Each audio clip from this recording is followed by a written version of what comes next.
got lit up. Right there. Hey guys, this is Marco, and today I will be teaching you how to fly a helicopter in Battlefield Hardline.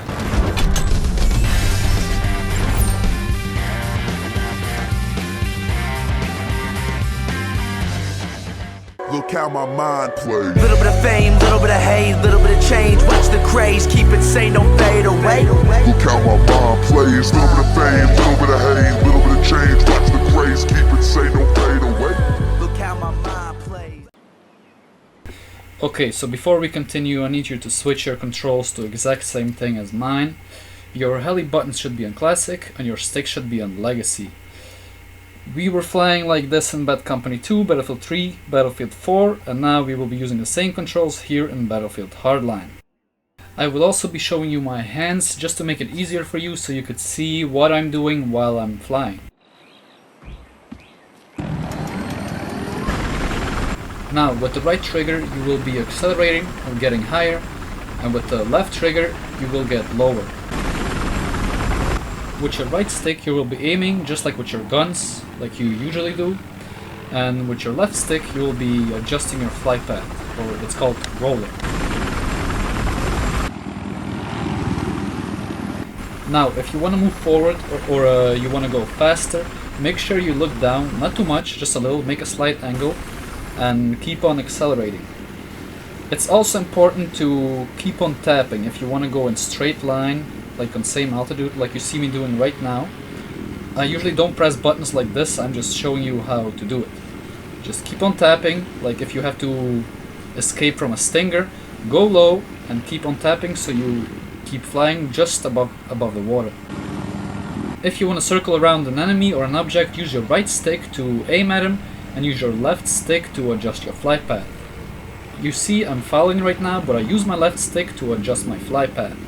It's as easy as that. It looks hard, but it's not. Keep on aiming and adjusting your flight path with your left stick.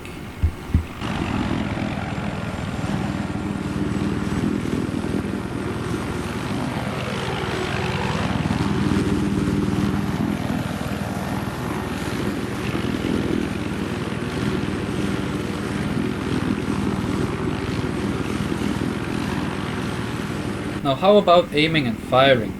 There are two crosshairs, the W-shaped one and the actual crosshair. Well, you aim, forget about the W-shaped one, you aim with the actual crosshair. But keep in mind, the further away your target, the higher up you have to aim.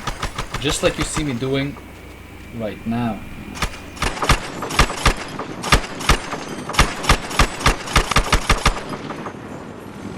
Now, if you want to land, choose your position or direction which you want to face, and try on landing with your left trigger. But before you touch the ground, make sure you accelerate just a little bit so you won't hit the ground too hard, because otherwise you'll take damage. Now that you've seen the basics, let's go on to Battlefield so I can show you more advanced stuff. Now before we continue, let's talk about primary weapons, countermeasure and upgrades. For primary weapon you can choose between HMG, minigun or M3M. They are all slightly different from each other and I'll explain you how and why. When you first start your game, you start off with HMG.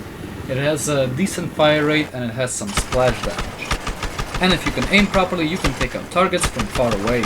This weapon is also slightly better in taking out vehicles than the minigun.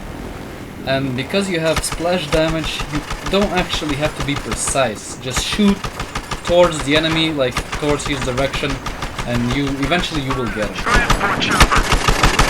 Suspects have claimed some new territory.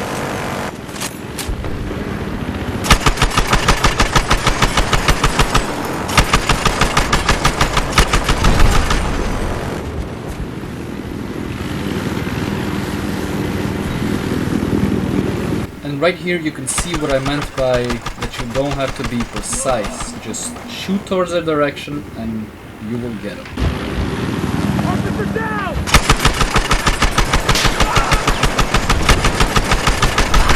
Suspect down!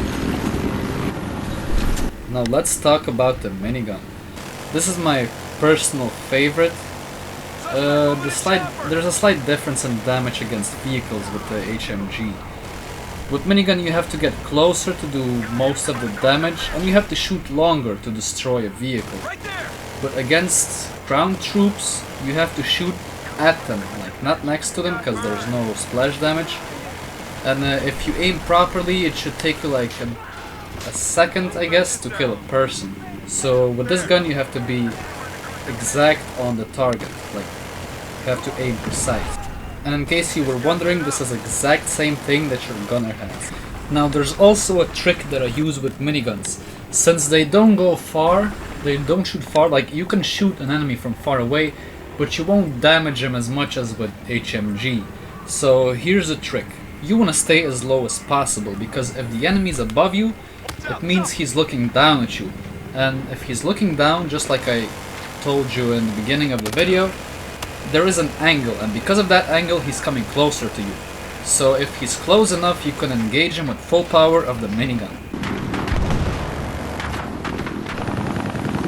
And also, keep in mind that if you do a 1v1 chopper battle, and if you manage to make your opponent come closer to you, and if he's not using a minigun, you will always win, I guarantee it. It's an attack chopper!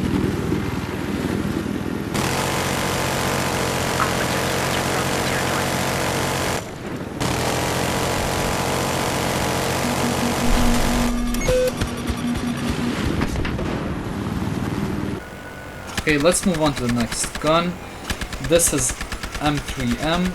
Basically it's HMG but faster. I don't really like this gun because it overheats way too fast. I know it's the most expensive weapon, but don't be fooled. If you buy it, you will dislike it. Some people use it, but everyone who used it, like all my friends, they immediately switched to minigun.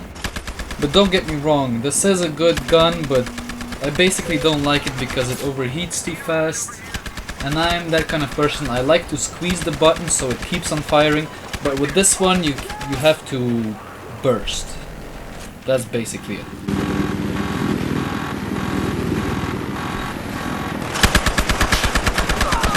I hit one of them!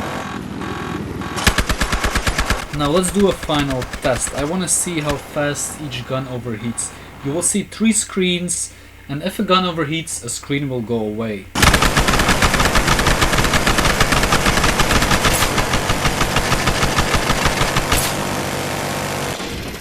So as you can see with the minigun, if you squeeze the button and all your bullets hit, you can kill a chopper in one go. Now let's take a look at our countermeasures. When you first start the game, the flares will be already unlocked for you.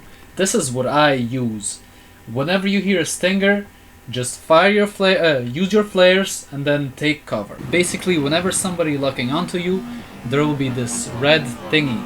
So if you flare and then you try to run away, make sure there's something in between you and the person who's locking onto you, like a building or a rock or a hill. Also keep an eye on this timer, because when it reaches 0, it means that you can use your flares again.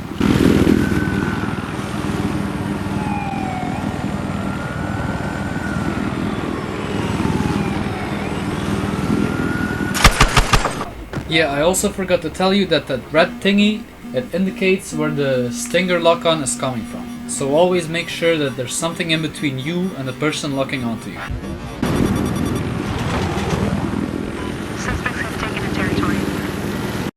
The next thing on our list is ECM Jammer. Theoretically, this is the best choice for you, but at the moment it's kind of broken. I've been playing with it the whole day and I've only evaded the stinger once. So we'll just have to wait until they fix it. This is the best choice just because it gives you a bigger time window to escape the stinger. Next thing on our list is Fire Extinguisher. It's kinda useless, but only if you do 1v1 chopper battle. If you get disabled, you can use it to get undisabled. But otherwise, in public matches, it's kinda useless. Just because even if you get hit by a stinger, you'll be probably dead already. So instead of using this, I suggest you use ECM or flares. Now, as final part of this tutorial, we have upgrades. There are 4 upgrades. You have a stabilizer, you have surveillance, proximity scanner, and air radar. Stabilizer is kinda useless. You never get disabled. If you get hit by a stinger, you die. And if there's one-on-one chopper battle, either you win or you die. So I've never been disabled, so I don't know. I would not recommend using that. The same thing goes for surveillance. It's kinda useless. It reduces the time of you being spotted. It's like, you're a chopper, you're in the air, everyone can see you, so why even bother using it? Proximity scanner, on the other hand, is very useful. For instance, if you're capturing a flag and there's some enemies in the building, you will spot them. So that reduces the chance for you getting surprised by a stinger or a noob tube or an RPG. So if you're capturing a flag, you will know if somebody's around. Now here comes the interesting part, the air radar.